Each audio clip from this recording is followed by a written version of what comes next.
akaweza kufanya kazi na Nation, baadaye akaanza gazeti la kwake, chapisho la kwake kwa inaitwa The Weekly, ambao liweza kutamba zaidi. Kwenye ukurasa wa 3 vile vile ni hiyo historia tu, ambapo sasa hapa wanatuambia kwamba kuna wakati mmoja ambao aliweza kuitwa, manake chapisho la kwake ilikuwa na mashiko zaidi nchini Kenya, ambao ilikuwa inaitwa The Weekly Review. Kwa hivyo kuna wakati aliweza kuitwa pamoja na rais wa nchi ya Kenya ambaye alikuwa anajulikana kama Daniel Arap Moi, pamoja kulikuwa na Charles Njonjo. Na inajulikana wazi kuwa Njonjo ni yule ambaye alikuwa anajulikana zaidi kuwafunga the government critics. Kwa hivyo alipoitwa pale kwa kaketi, kulikuwa na Charles Njonjo, kulikuwa na Rais Daniel Arap Moi.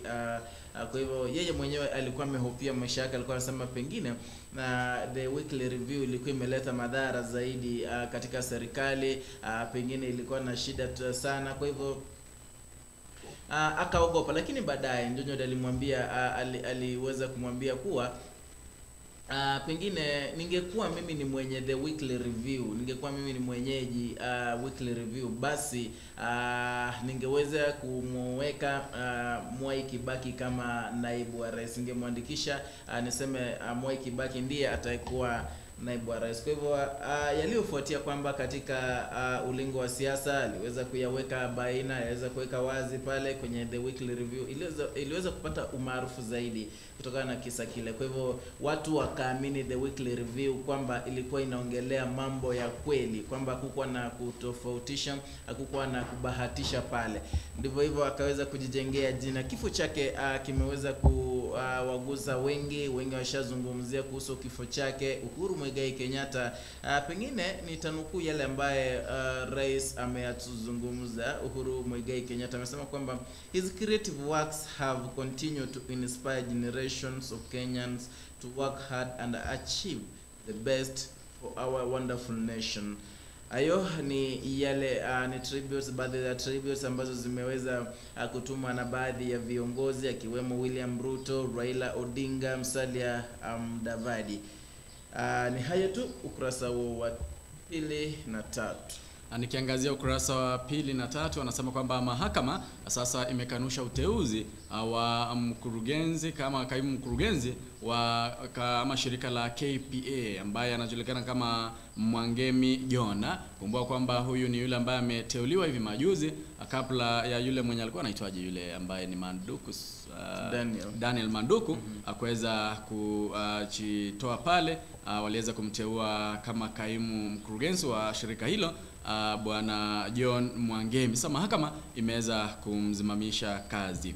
Ukurasa huu wanasema kwamba Raila aonekana kulenga rege. Kumbuka kwamba jana kulikuwa na mahojiano ya moja kwa moja kupitia kwa kituo moja cha redio, pale ambapo Raila aliweza kusema kwamba yeye hataki uungwaji mkono kutoka kwa rais, lakini anataka tu kura yake. Unajua kuna wale wanasema kwamba anataka kumwendorse, kwamba anamfika karibu ili aweze kumwendorse, lakini Raila anasema kwamba aliingia kwenye handshake kama hapo anataka. Unajua handshake ilikuwa tu kuleta amani Kenya. Na baadaye ndo ilikuwa msimamo kwa maongezi ya baadaye. Lakini jambo kuu ambalo lilifanya mpaka wakafanya handshake ilikuwa kuleta amani. Kwa sababu najua Kenya kabla uchaguzi wa after uchaguzi wa 2017 uliona pale kuna vita vilizuka pale, wakaanza people's president. Sasa wakaona tu suluhu ni kuwaleta pamoja wa Kenya ili waweze kufanya kazi pamoja kupitia kwa handshake. Kwa hivyo sasa hivi anaomba tu kura ya alisema jana, alisema kwamba yeye anaomba tu kura ya Uhuru, si kwa endorsed. Sawa. Anasema kwamba ameweza kujipanga vilivyo ili kuona kwamba anaingia ikuluni mwaka wa 2022 ama mwaka ujao. Anasema kwamba yeye yale matokeo ambayo yatatoka pale Court of Appeal hawatapinga, wataheshimu uamuzi wao.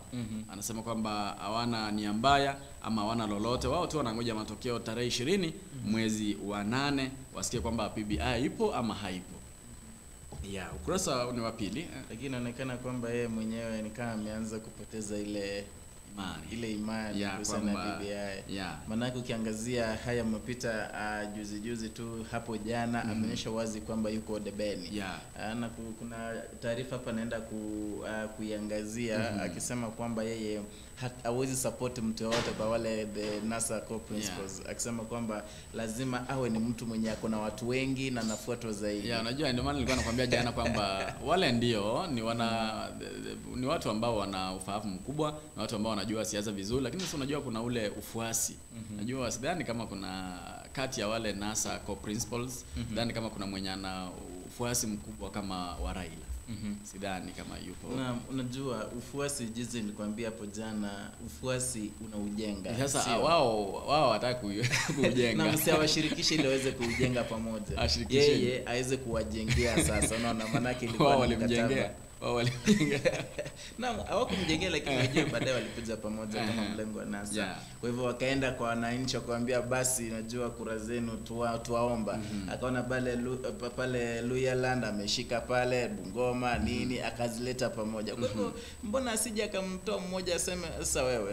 Kuna yule mtangazaji jana aliweza kumuuliza kwamba unajua wamesema kwamba yeye ana risasi moja peke yake. Aliweza kusema hivi, acha ninukuu maneno yake: mimi sikusema nimebakisha risasi moja pekee. Hayo yalikuwa madai ya vyombo vya habari. Mimi bado niko na magazine. Anasema kwamba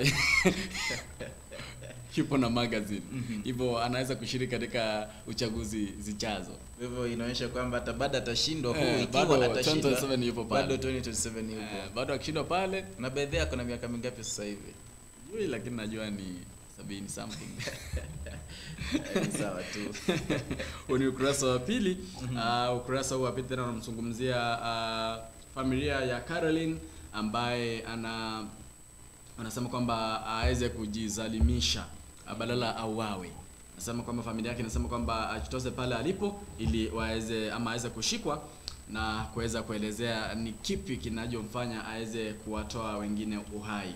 Ukurasa wa 3 unamzungumzia Onyancha. Onyancha aliwahi kuwa na madai ya kuua ama alidaiwa kwamba aliwaua watu 100 wakiwemo wanawake na wasichana.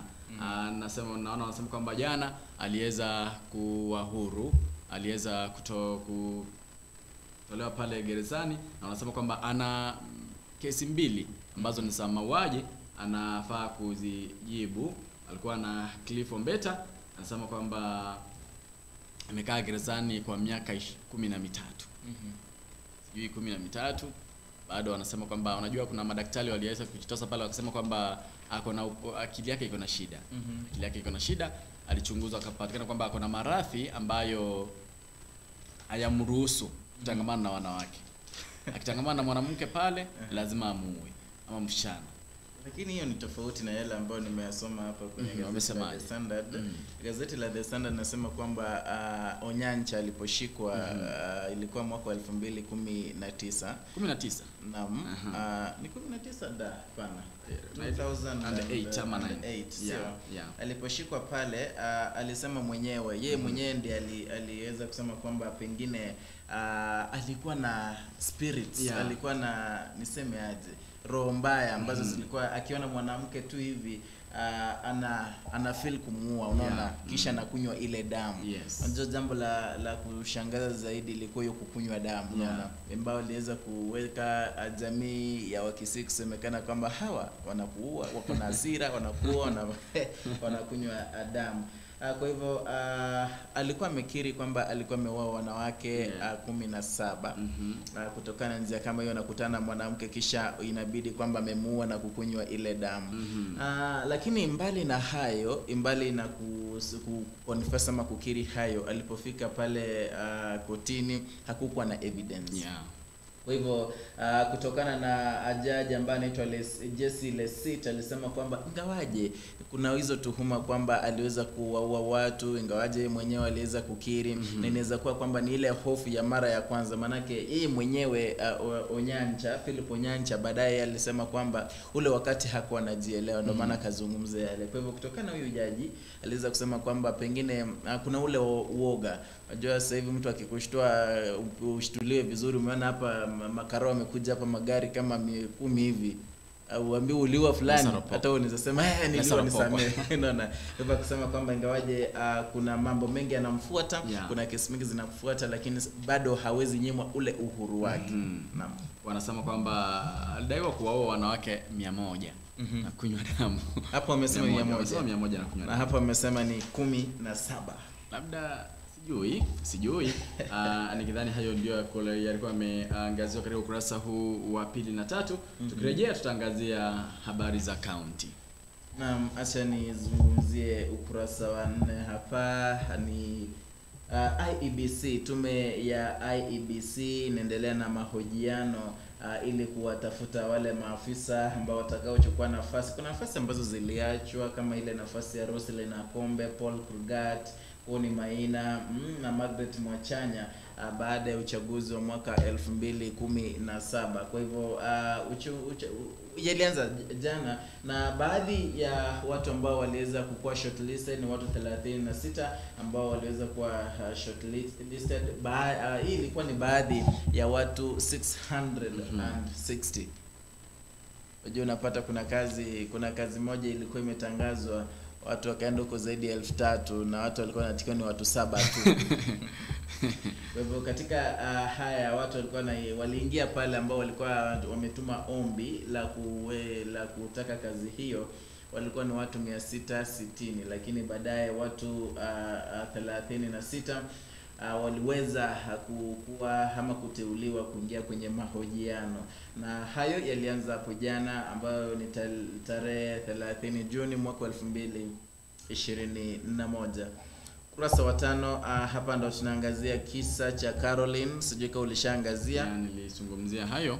Ana Caroline kutokana na familia. Kuna mwanaume ambaye alikuwa amemuua kwa hotel moja ambaye anaitwa Peter Njeru Ndwiga, kutokana na utafiti ambao uliweza kufanya na pathologist wa serikali ambaye anaitwa John Maithia aliweza kusema kwamba kidogo aliweza kufa instantly.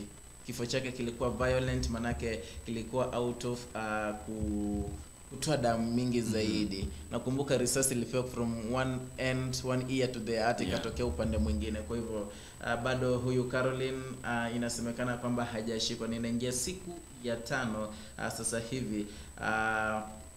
Mwanamke huyu ambaye ni mwenye miaka 32 bado inasemekana kwamba hajashikwa hadi sasa hivi. Jana niliona wakisema kwa gazeti kwamba ana miaka 34. Naam, na naona walisema 34, leo hii naona wanasema sijui miaka yake inazidi kupungua ama inakwaje. Sijui, pengine kuna shida kidogo, lakini hapo jana walisema ni miaka 30 na sijui hapo wanasema ni miaka mingapi. Hajaelezea miaka yake, ni familia tu wanazungumzia kuhusu familia yake ambayo inamrai aweze kujisalimisha. Naam, ni hayo tu kwenye ukurasa huu wa 5. Ukurasa wa 4 ni habari za county, pale ambapo tutaenda kwa kazi ili kuangazia kila county ambayo yanajiri pale. Katika county ya Lamu wanasema kwamba wito polisi waache kusindikiza magari ya usafiri wa umma. County ya Lamu wanasema kwamba mwanamke mmoja jela kwa kuhadaa polisi. Wanasema kwamba aliyedai kupeleka bangi kwa kaburi la rafikie kupimwa akili ili kudhibiti kwamba akili yake ni nzuri. Wanasema kwamba polisi wachunguza mauaji ya kikatili ya wanaume 3, huku wakisema kwamba kizaazaa mochari ikitoa mwili usiofaa kwa waombolezaji. Na mambo hayo tumekuwa tukiyaona sana, tukiangazia sana katika hospitali nyingi. Itakuwaje mpaka unapata kwamba hospitali wanapeana mwili ambao si wala ambao wameviwa? Kwa kweli unajua sina uhakika vile, japo unajua wenyewe ndio nyinyi kuchagua, mimi ndio sijui.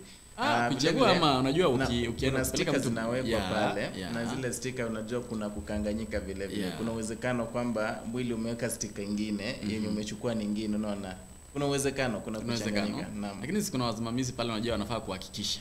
Kwa sababu unajua ukija pale mojari alafu mpeleke mwili ambao si wenyu, itawagharimu tena, muende mlete mwili mfukue, mlete tena, hiyo ni gharama mingi sana. Na pengine ukienda kufukua upate hayupo. Hajaikosa. Hajua kuna wakati Visa mwingine, vyote kuna ule niite sijui manake mimi sijaona mtu akifukuliwa, lakini kuna hayo nasemekana kwamba kuna jamii ambazo pengine ufukua. Na what if imewezekana kwamba ule mwili hayupo pale na unahitajika na najua kwa visa ambavyo vimeshuhudiwa umekuwa ukifukuliwa lakini haujaikosa. Ndipo naamini kwamba hamna wachawi. Wachawi wapo tu, lakini wale wakukula nyama za binadamu labda waliisha, manake sijawaona, labda waliisha kwa sababu nimeona visa vingi ambavyo wanavukua lakini bado wanampata. Na swali langu ni je, siku moja aende kufukua as they are exhuming the body wapate kwamba hamna, ni pengine ni ile sanda tu, pengine jeneza si watapeleka tu jeneza bila mwili, manake jeneza wangeenda wanunue, walikuwa wanataka mwili. Sijui itakuwaje. Hapo ni katika kaunti ya Embu, katika kaunti ya Turkana wanasema kwamba kaunti yapata dawa baada ya siku 10, huko wakisema kwamba habari za Afrika na dunia. Wanasema kwamba Museveni ambaye ni rais wa Uganda anasema kwamba nchi zote za Afrika zitumie Swahili. Sijui inawezekana kweli. Anasema kwamba ninukuu maneno yake, anasema kwamba Afrika tayari wameungana na hatufai kugawanyika kamwe. Ni rahisi sana kwa Afrika kuungana kuliko wazungu. Anasema kwamba Waafrika wote hawatumie lugha ya Kiswahili.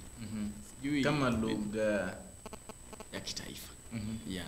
Sijui litawezekana kweli hilo. Labda Kiingereza, kwa sababu unajua Kiingereza nchi nyingi Afrika wanatumia Kiingereza. Sasa Museveni anasema kwamba watumie Kiswahili. Nigeria najua kwa kuangazia kwa mapana na marefu sasa hivi we copying everything, yani tuna copy kila kitu from the western culture, si ndio? Hata mavazi siku hizi kuna wale mavazi ya Kiafrika siku hizi hayapo, unaona. Kwa hivyo kidogo kuna wale wanaangazia kwamba Kiswahili ni lugha chini ya hadhi ya chini. Wanaangazia Kizungu kwamba ukijua Kizungu basi wewe ni ule msee, wewe ni uko level yako tu kivyako. Sidhani kama itawezekana. Alafu vile vile kuna zile nchi ambazo kidogo niseme ni maoni yangu tu, lakini sioni kama itawezekana. Katika ukurasa upya wanasema kwamba Zuma ambaye aliwahi hudumu kama rais kwa miaka 9 pale South Africa ama Afrika Kusini, wanasema kwamba atatumikia kifungo cha miezi 15 gerezani pale.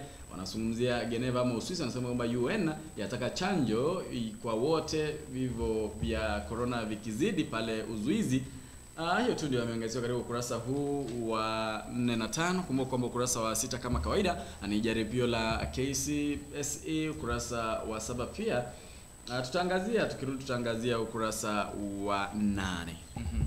Na ukurasa wa 6 hapa ndo tunaangazia kisa cha Jumwa.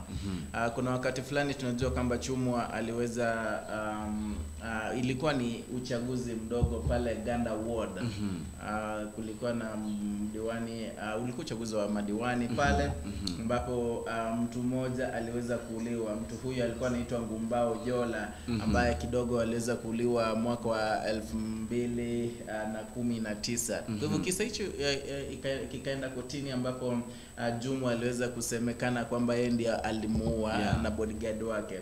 Lakini ni kama kisa hicho sasa hivi kinachukua mkondo mwingine, manake kutokana na ripoti inasema kwamba Jumwa hakuhusika kabisa na mauaji ama kupigwa risasi kwa Jola Ngumbao katika mwaka wa 2019. Kwa hivyo kidogo ni kama sasa hivi huyo bodyguard wake ambaye alikuwa anaitwa Okutu kidogo ndiye amekelewa kesi hiyo. Manake sasa hivi tunaona kwamba Jumwa amesema kwamba alikuwa amemwekea bond na surety ya mtoto wake, akasema kwamba itolewe. Na ikiwa itatolewa basi it means that Okutu will be in remand. Ataenda pale rumande aweze kuwa pale kwa siku kadha wa kadha. Na ikumbuke vile vile kuwa kuna wale mawakili ambao walikuwa na mlinda ama walikuwa namwakilisha Okutu pale kotini. Kuna wale ambao sasa hivi washajitoa pale, na sasa hivi Okuta aliomba koti ili iweze kumpatia muda zaidi ili aweze kutafuta wakili mwingine. Vile vile kwenye ukurasa huo hapa ndo tunaangazia kisa cha Raila kusema kwamba watu wa NASA, wale co-partners wa NASA, yeye Raila hana deni la kwao. Hii ni kutokana na yale mahojiano ya moja kwa moja hapo jana na kitu kimoja hapa nchini Kenya, ambapo Raila aliweza kusema kwamba unajua kitambo kidogo kuna gazeti ilikuwa juzi jana wale akina Mdavadi Kalonzo walisema kwamba watampeleka kotini kuhusiana na funds of the party. Kwa hivyo sasa hivi anasema hamna pesa zozote za kugawanwa. Ni vema. Hamna pesa zozote za kugawana baina ya hao viongozi, na kuna pesa ambazo ziliingia specifically zikisema kwamba ni za NASA, muungano wa NASA. Kwa hivyo hawana la kwao katika funds. Na mbona Edwin wanamkashifu kwa sababu unajua wao wote walikuwa NASA. ANC ilikuwa NASA, Ford Kenya ilikuwa NASA, Wiper ilikuwa NASA. Kwani ODM itakuwaje ndio ilipokea hizo fedha? Na msindio walikuwa anasema kwamba wataenda kotini. Lakini bado Raila yeye anasema kwamba hana deni la kwao. Itakuwaje? Ndio nashindwa itakuwaje kwamba wapo NASA lakini chama kimoja tu kipokea hizo. Itakuwaje? Labda wanajua wenyewe. Pengine wakienda kotini ndio tutajua ukweli zaidi utakuwaje. Kwa kwamba Edwin Sifuna aliweza kuambia kwamba waenda kotini ndio waweze kuelezea hawajui. Naam. Sifuna alisema wazi eti sisi kama ODM hatujui mambo yanayozungumzia. Waenda kotini ndipo tutaweza kuelewa. Watueleweze. Wakienda kotini tunaweza pata uhondo zaidi kuhusiana na masuala haya. Vile vile kuna yale ambao Raila alizungumzia kama kuwa supported na Raila kunradhi na kiongozi wa nchi ya Kenya ambaye ni Uhuru Muigai Kenyatta. Akasema kwamba yeye hahitaji Uhuru aweze kumsupport, anahitaji tu kura yake.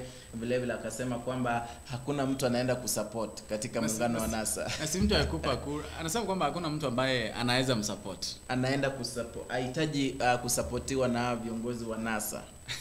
Wamewatema. Ndio hivyo tu. Na vile vile kusema kwamba hakuna yeyote ambaye atamuendorse kuingia katika ama kuwania kiti cha urais. Yeye ajiendorse mwenyewe. Pengine leo unajua ni yeye unajua wanasiasa kidogo ni fani. Unajua uongee straight lakini sisi wenyewe unasikiliza najua inaelekea mkono. Unajua alisema kwamba hahitaji endorsement ya rais lakini anahitaji kura yake. Sasa kura yake na endorsement ni kitu moja tu.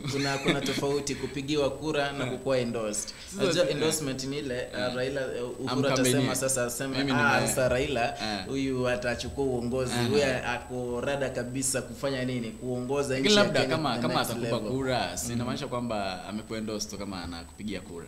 Na unajua kuna sema kwamba kura ni siri yako, si ndio? Ikiwa Uhuru Kenyatta ataenda mpigie kura sawa. Lakini asilete unajua Uhuru vile vile ako na influence ya kwake. Akisimama aseme sasa Raila, unajua Raila ametoshea, ni tumefanya naye kazi, naona kwamba ni tukimpa uongozi pengine ataweza kutupeleka kiwango kingine. Kwa hivyo sasa hiyo akana unajua alikutana na mamba. Sasa wametoa mamba mtoni sasa daraja limejengwa. Bado ndio handshake sasa ndio inaendelea kujenga. Unajua alikuwa anasema kwamba walikutana na mamba sasa kama lazima arudi kwanza wajenge daraja. Na madaraja ndio kwamba madaraja wote hivyo madaraja hayajengeka zaidi. Itakuwaje? Waruke. Unarudi nyuma na ile kivumbi kisha unaenda mbio. Unaruka. Anasema amejiandaa, sasa amejiandaa kike yake tu. Ndio hayo. Vile vile kwenye ukurasa huo tutaenda kuangazia. Naam, tushaongelea haya ya Philip Onyancha, kwa hivyo sitaongelea tena. Ukurasa wa 7 hapa ndo naangazia vile vile kuna 7 billion COVID-19 items ambazo zimekwama pale KEMSA. Hii ni kutokana na bei ya juu, walikuwa nauza kwenye bei ya juu. Wanasema hapa, let me quote what they've said. Wanasema kwamba the Kenya Medical Supplies Authority KEMSA ilikuwa imepata hivyo bidhaa ama they were procured exorbitantly, meaning walikuwa nauza kwa bei ya juu. Kwa hivyo makaunti mbalimbali ama serikali za kaunti mbalimbali zikasema wazi kwamba pengine haziwezi chukua, manake kama ni barakoa, napata barakoa maybe kama ya 10 bob imeongezwa maradufu, unaona. Kwa hivyo akasema pengine hadi pesa hizo ziweze kupunguzwa, manake ziko inflated. Vile vile tunapata kwamba kuna yule waziri wa afya ambaye ni Mutahi Kagwe aliweza kusema kwamba bidhaa hizo basiweze kuuzwa ama ziweze kupeanwa kwa makaunti at the prevailing rates. Lakini sasa hivi bado tunangoja kwamba serikali ama Uhuru Muigai Kenyatta aweze kutia sahihi ili hiyo consignment iweze kutolewa. Kwa hivyo bado zipo tu 7 billion COVID-19 items ambazo ziko stuck pale KEMSA. Katika ukurasa wa 8 ni taarifa moja ambapo wanasema kwamba IBC ijiandae vema kwa uchaguzi ujao wa mwaka wa 2022. Kwamba kuna mahojiano ambayo yanaendelea baina ya wale makamishna ambao watakuwa wanafanya kazi kwa IBC, atadumu hadi tarehe 22 mwezi huu. Wanasema kwamba waweze kujiandaa vema katika uchaguzi huo. Ikumbuke kwamba jana kinara wa chama cha ODM ambaye ni waziri mkuu wa zamani alisema kwamba referenda haihitaji mwaka mzima. Referenda ni kitu cha mwezi mmoja ama wiki mbili. Akila tumia alisema kwamba wiki moja referenda wamemaliza pale. Sijui sasa IBC sema kwamba haina fedha za kutosha. Raila anasema kwamba in case court of appeal ipitishe IBC BBI lazima referenda ifanyike. Na anasema kwamba referenda haihitaji muda mwingi. Ni wiki moja tu. Wiki moja tu alisema kwamba ni wiki moja tu. Na fedha sijui wanazo pengine. Hiyo ama watatoa fedha kwa kila mtu atatoa yake kwa mfuko waweze kuandaa referenda hiyo. Tungoje tu. Unajua walisema kwamba matokeo ya BBI yatokea tarehe 20 mwezi ujao. Ndio watabaini kwamba BBI ipo au la. Katika ukurasa wa 10 ni barua kama kawaida. Tutaangazia barua ambazo zimeandikwa na Wakenya pale ambapo barua ya kwanza inasema kwamba walimu wenye degree wasipate alama sawa na wa diploma. Wanasema kwamba uchumi atusikate tamaa, uchumi wa Kenya. Wengine wanasema kwamba rais Maoni aliyefichua ufisadi chuoni Masai Mara. Huyu wanasema kwamba ziara za Uhuru hazina maana yoyote kwa taifa. Wanasema kwamba watoto waibwa Likoni, ushuru kwa gesi ufutwe. Najua gesi imeongezeka kwa shilingi 300. Sasa hizi ulisema gesi ni ngapi? 1200. Actually not 300, 400 sasa. 400 ilikuwa 800. Kwa 850. Uchumi tusikate tamaa. Hizo ndizo baadhi ya barua ambazo zimeandikwa na Wakenya. Kwamba ukurasa wa 11 tutaangazia mazerepo ambao waliweza kusotea jela. Kuna wale mazerepo ambao walikuwa wanafanya kazi nzuri, wengine mbaya, wanawataja wanasema kwamba wameweza kusotea jela. Tutawaangazia tukirejea. Na ukurasa wa 8 hapa chaniangalie kuna rais wa nchi ya Sudan ambaye anaitwa Salva Kiir ambaye alikuwa na hojiwa pamoja na runinga moja hapa nchini Kenya na kusema kwamba kuna wakati waliweza kukosana vibaya na kiongozi wa nchi ya Kenya ambaye ni Uhuru Muigai Kenyatta. Ini baada ya kuna wale baadhi ya viongozi ambao walikuwa wanataka kuamua mamlakani, lakini sasa hii ilikuwa mwaka 2013. Lakini Rais Uhuru Muigai Kenyatta chini ya uongozi wa IGAD ama ukipenda International Authority Development aliweza kuwachukua wale na kuwadetain hapa nchini Kenya. Na baadaye akaweza kuwaachilia na kuwapatia stakabadhi mbalimbali za kusafiri kwenda Ethiopia, Tanzania. Kwa hivyo alisema kwamba hii ilikuwa ni kumsaliti. Yeye mwenyewe alishamsaliti Salva Kiir kutokana na hayo. Lakini baadaye alisema kwamba aliweza kuelewana, akakuja akamwambia Uhuru Muigai macho kwa ana akamwambia yenyewe haukufanya poa, manake I was disappointed. Yeye akasema kwamba alikuwa nadhani anafanya vyema. Kwa hivyo huo ugomvi wakaweza kutatua.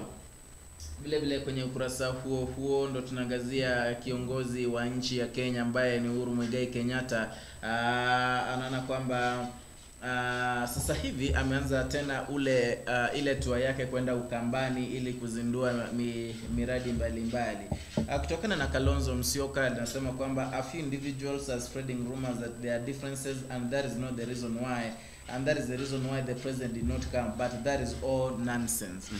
Lakini ukikumbuka vile kutokana na gazeti ambayo tuliweza kulisoma sijui siku 2-3 zilizopita, tunaona kwamba kulikuwa na tofauti kati ya hawa viongozi magavana kwamba ni nani atakayempokea rais, ni nani atakayempokea huyo rais. Kwa hivyo ndio ileta issue kidogo. Kwa hivyo baadhi ya miradi ambayo rais anaenda kuzindua pale Ukambani ni pamoja na multi-billion shilling Konza City in Machakos, pamoja na Thwake Dam pale Makueni. Na ikumbuke vile vile aliweza kucancel it for two times, two rounds. Hadi sasa hivi ameamua, na vile vile yote yatafuatiliwa ili kuhakikisha kwamba the COVID-19 rules are there too. Ni hayo tu, kurasa wa 9 matangazo 10, matangazo 11, 12. Hapa ndo tunaona kidogo France imeweza kudonate COVID-19 doses ama chanjo za ugonjwa wa corona 182 na 400 ili ziweze kuja nchini Kenya ziweze kusaidia wa Kenya. Na hizo ziliweza ama chanjo hizo ni aina ya AstraZeneca COVID-19 vaccine, na vile vile ziweza kupokelewa through COVAX facility, na ambaye aliweza kuzipo health, ambaye aliweza kuwashukuru na ewa tunaita the meteorological department. Wanasema kwamba kidogo kutakuwa na kibaridi, kwa hivyo wanaambia watu wa Kenya popote walipo, tafadhali waweze kuvaa vyema, waweze kukula vizuri. Hapo jana tuliangazia jinsi ya kujikinga na ugonjwa, waweze kula vizuri, waweze kunywa maji vizuri. Kwa hivyo expect cold and rains in the next in the coming weeks. Hayo tu ukurasa huu wa 12. Katika ukurasa wa 12 wanasema kwamba kuna wale mazelep ambao wamesema kwamba wanasotea jela. Kuna celeb ambaye anajulikana kama Michael Jesse. Michael Jesse anasemekana kwamba ambaye pia aliweza kumuua mtu mmoja na pia akaweza kufungwa gerezani. Kuna Zach Knight, kuna Fibes Cartel ambaye wanasema kwamba aliweza kumuua, na kuna mshana ambaye ni anajulikana kama Shannon Richardson. Huyu ni yule ambaye alimwandikia rais wa Marekani Barack Obama barua yenye sumu. Sema kwamba na yeye aliweza kufungwa pale kwa miaka 18. Wanamzungumzia kuna Fireboy ambaye ni mwimbaji wa nyimbo za Afrobeats kutoka Nigeria. Wanamzungumzia Madrax ambaye ni moja wa label ya Cancel. Wanamzungumzia Maina Kangemi ambaye pia ni mtangazaji. Hao ni baadhi ya anatoka pale, ameenda pale Uganda. Tena wanasema kwamba yupo single. Katika ukurasa huu pia wanamzungumzia ama tunaingia katika wakisema kwamba Kakamega akisasaja Black Blood Kibras akipo pale Kakamega. Mombasa wakisema kwamba Bondia Akinyi ni medali 2 Olimpiki. Nairobi wanasema kwamba Wakenya wakosa meji za magongo, wakisema kwamba Tusker yalemesha Gor Mahia na kupanua mwanya kileleni. Leteni medali safi, rais alitakia heri team Kenya. Hizo ni baadhi ya taarifa za spoti ambazo zimeangaziwa katika ukurasa huu wa nyuma katika gazeti la Taifa Leo. Naam, niangazie ya kwangu hapa gazeti la The Standard. Hapa tunaenda kuangazia maoni tu. Tunajua kwamba kawaida ukurasa wa 17 au 19 kunakuwa na maoni mbalimbali, maoni anuai tume ya NAT ama Kenya National Union of Teachers. Kwa hivyo wanauliza kwamba je, huu uongozi mpya utaleta mageuzi katika sekta hii ya ualimu? Kuna wale nasema kwamba uongozi mpya pengine utawezesha NAT. Unajua NAT kitambo ilikuwa na membership ya 240,000. Lakini sasa hivi tunaona kwamba the membership imeweza kufall up to 15,000. Hivyo sasa hivi wanauliza je, watu wengi watarejea pale na NAT iweze kukua imara? Ni swala tu, sijui maoni yako hapo. Ama kwenye gazeti hili la The Standard aweza jipatia. Tumeangazia kwenye meza hii ya AGR magazetini. Niite Edwin Mukaya. La kwangu ni Fidel Omoshoge, hadi katika mpango mzima wa Seria Bobo Taka. Yesa samavokao nindendwe boronge mogoko muya nanyora aso wanchani wao